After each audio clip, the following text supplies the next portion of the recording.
আপনাদের মতন খাদ্যরসিক বন্ধুদের জন্য একটা মোক্ষম সুখবর আছে।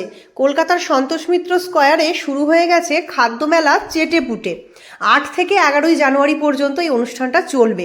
যারা খেতে ভালোবাসেন তাদের সবাইকে বলবো একবার অবশ্যই গিয়ে ঢু মেরে আসুন। দারুণ দারুণ খাবারের সম্ভার পেয়ে যাবেন এখানে। আমিও পৌঁছে গিয়েছিলাম একদম প্রথম দিন অর্থাৎ 8 তারিখে। তো দেখুন আমি সেখানে গিয়ে কি কি দেখলাম আর কি কি খেলাম।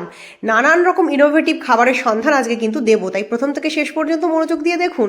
প্রথমেই পৌঁছে গেলাম একটা এমন স্টলে যেখানে রয়েছে বিভিন্ন রকমের ভাজাভুজি, চিকেন রেশমি কাবাব থেকে শুরু করে বিভিন্ন স্টার্টার আইটেম, যেখানে ফিশ ফ্রাই, কবিরাজি, চিকেন ফ্রাই, কাবাব, কোনো কিচ্ছুর অভাব নেই। যেটা ইচ্ছে জাস্ট খেয়ে নিন। এখানে কিন্তু শুধু যে খাদ্য মেলা হয় তাই না, সেখানে হয় অনুষ্ঠান। দেখুন এখানে কি সুন্দর স্টেজ করে বিভিন্ন রকম অনুষ্ঠান হচ্ছে, গান বাজনা থেকে শুরু করে ফ্যাশন শো, কি নেই সেখানে। আমরা যখন গেছিলাম তখন অঞ্জলি জুয়েলার্সের তরফ থেকে ওদের ডায়মন্ড গোল্ড কালেকশনগুলো দেখানো হচ্ছিল।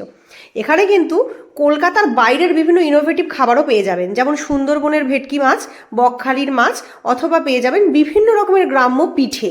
দেখুন কি অসাধারণ পিঠের সম্ভার রয়েছে এখানে। ভেটকি মাছের পিঠে কোনোদিনও খেয়েছেন? এখানে কিন্তু সেটাও পেয়ে যাবেন। অসাধারণ স্বাদের লাল দই রয়েছে এখানে। আমি প্রথমে স্টার্টার হিসেবে যেটা ট্রাই করেছিলাম সেটা হলো দুর্দান্ত স্বাদের একটা ফিশ কবিরাজি। ঠিক এইরকম সাইজের কবিরাজিটার দাম নিয়েছিল 150 টাকা। খেতে কিন্তু মন্দ ছিল না।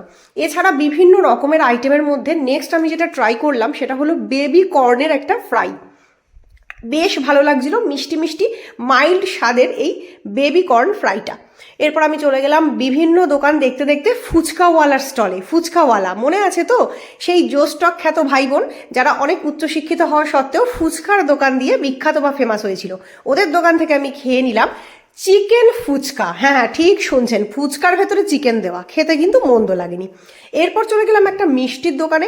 দুর্দান্ত স্বাদের মিষ্টির ছিল এখানে, কোনটা ছেড়ে কোনটা খাবো। প্রথমেই খেলাম বেকড মালাই, একটা মালাই আইটেম। তারপর খেলাম একটা ছানা ভাজা, দুটোই দুর্দান্ত লেগেছিল। তারপর নিয়েছিলাম পাতায় মোড়ানো এই ছানা ভাপা পাতুরি। এই আইটেমটা আমার খুব একটা বিশেষ ভালো লাগেনি, অনেকটা মাখা সন্দেশের মতো খেতে লাগছিল, তাই আমি এটা রেকমেন্ড করব না। এরপর চলে গেলাম একটা ক্রাঞ্চি ইন্দো কোরিয়ান স্টলে। দেখুন চিকেন সসেজ আর মোজারেলা চিজ দিয়ে কি দুর্দান্ত জিনিসটা ওরা বানিয়েছে। খেতে গিয়ে চিজ একবারে ঝরে ঝরে পড়ছে। সবশেষে দেখা হয়ে গেল দুজন সাবস্ক্রাইবার বন্ধুর সঙ্গে, আর এইভাবে আমি শেষ করলাম চেটেপুটে মেলার